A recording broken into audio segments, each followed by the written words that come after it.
don't have anything. This is your digital girl Mehul, and I'm in conversation with Maalvika Manoj, aka Mali today. Firstly, talk to me about your recent haircut.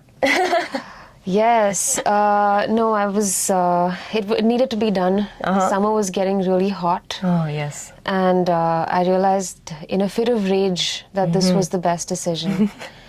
Does it have any connection with your latest single, Walkaway? No, as much as you think that a breakup would lead to a decision like this, no. Yeah. I would expect a dramatic hair color change. But no, the breakup happened a long time ago. And it wasn't even mine. Ah, you got the inspiration from? My best friend's breakup. Yeah. That's hard. You know how when your best friend goes through a breakup, especially when you're 19 or 20, you pretty much live it as much as they do. I had just recently gone solo. I had a band breakup at that time. So I was feeling this new empowerment of being independent and saying... So it was breaking up of sorts. Of sorts. And it was not just a breakup song at that time. It was a song about feeling new independence and walking away from toxic people and situations. Let's talk about your milestones. You released an album, you performed at Wembley, you were a part of the inauguration of NMACC, Lollapalooza, saw so many other events. What meeting with Tim Cook and crazy. Yeah, very crazy actually. It doesn't happen to me. everyone. That was my doppelganger. No. I don't wake up every morning thinking it did. Yeah. Remembering that it did. But when I do, I'm like, oh shit, yeah, that happened. How was it? Take us through the entire day. Quite insane. I only knew about the fact that I was meeting him maybe 2 days ahead of time. And I think on the day of, my nerves were heightened. Yeah. But the moment I met him, everything came crashing down because he was so easy to talk to. He was so warm. I think I imagined him to be a little more quiet and not very communicative and maybe a little more technical. Yeah. But he was really cool, and I think he wanted to be a musician himself growing up.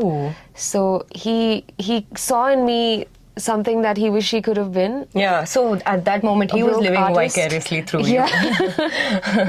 Yeah, it was a full circle moment. I told him about my first experience of an iPod. My dad gifted me an iPod. The shuffle? Did you have the shuffle? The long one. Oh, you had the long one. With the one with the screen. No, it was even before that. It was like a little pen type shuffle. Oh. And it had a little cloth lanyard, and you could only store 128 MB. Oh my God. Which is nothing. That's like a video in a day's time. And I told him about that, and he said, oh, I had the same one. In my head, I'm thinking, no shit. Of course you had. Yeah. My journey started from the shuffle, though. I think that was Was it the small square? It was a small square. I had a hot pink shuffle. Yeah, I remember that. I used to buckle it up here. And what was the first few genres in music that you heard growing up? Ooh, interesting question. I think it was trance. Are you serious? Jazz. My mom and dad used to listen to a lot of electronica. Oh, wow. And yeah, they still do. I went and stayed with my parents recently, and the first thing you hear in the morning is dung chicka dung chick dung chicka dung chick. Dude, that's how everyone should start their mornings, including me. I do that too. I don't know. Before a coffee, it's a bit much. My dad actually used to own and run a nightclub when I was growing up. Wow. So I had a very unique mix of music that I was listening to from a very young age. And that set the roots for you. I guess, but in a way I didn't do anything close to it. I guess maybe my mom's influences are the closest to what I continue to make it also music adds up to what you want, right? All of that you can only listen to, but at the end you can only put on paper what you reflect exactly with. And influences, you can have any number of influences, but whichever is the closest to your tone of speaking or thinking or personalities is what you ultimately end up creating in. Yes, absolutely. So yeah. Talk to us about your performances. Which ones? Oh, wow. Okay, let's talk about the biggest one that you did in India, Lollapalooza. Yeah. How was that? The performance itself, I think we spent, my manager Nikhil and I, we spent a month kind of figuring out all of the different things that are going to go into it. The set list, the musical part of it was definitely the heart of it. Yeah. But also, the costumes, the visuals, it was also a new lineup of sorts because I hadn't played for 3 years owing to the pandemic. Yeah.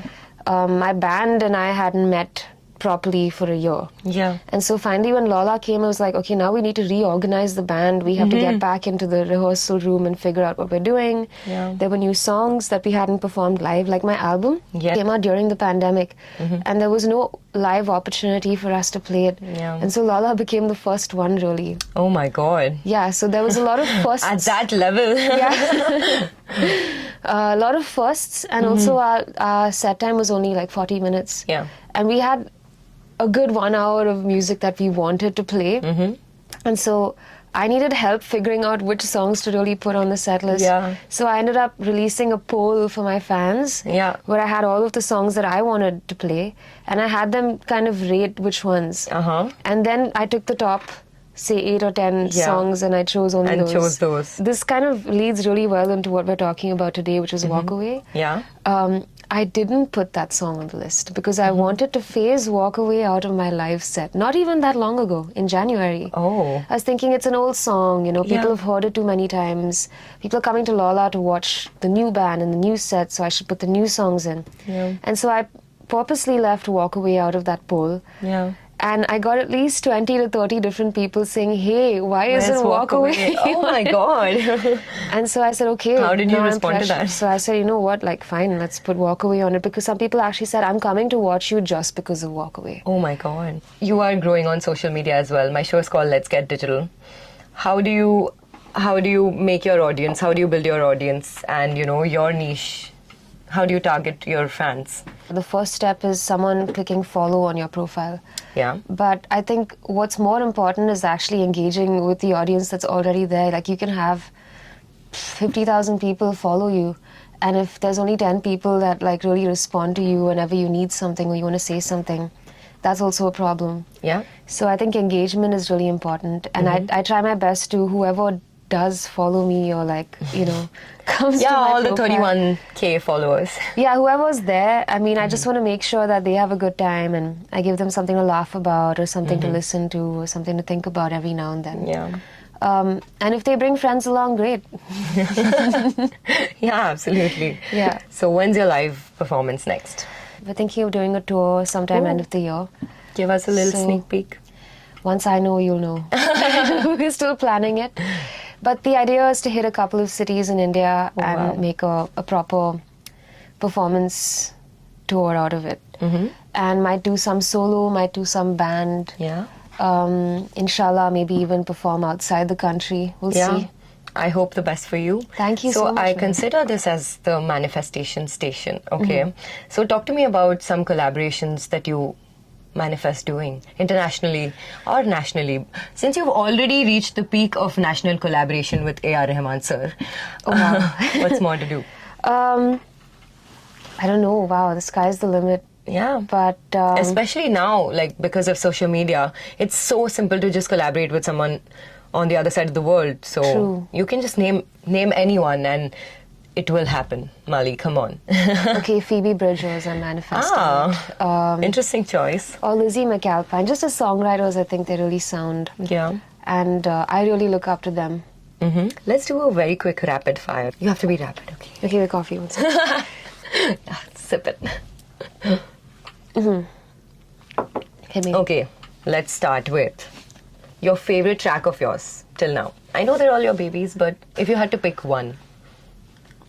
Okay, I'm going to say Age of Limbo is still something I vibe with every time I hear it. Oh, your favorite instrument to play? Piano. Your pre-gig exercise, a warm-up exercise. I know all warm-up exercises seem very funny, which is why I ask this. Holding a breath, or actually just going like for a long time. Like you can try it. I mean, if you try and take a deep breath and you just say and you time yourself. Oh. Every time you do it, you can actually do it for longer. Oh my god, wow. Yeah. Okay, Twitter or Threads? Threads. Why? I've already posted more on Threads than I've done on Twitter. Yeah, for years. actually same. I feel like Twitter is a little more intimidating. It feels like you need to either be there to complain or have a political opinion. So Threads is true. like, hey, help I'm me here. choose what hairband to wear. You know, it's something nonsensical, which is Yeah, cool. true. I like nonsense. True, it's just Yeah, conversation. exactly. It feels more personal. Yeah. Soul or R&B? Soul. Oh. Listen to my song. Yeah. Walkaway. Listen to my next song whenever that is. Yes. 94.3 Radio 1.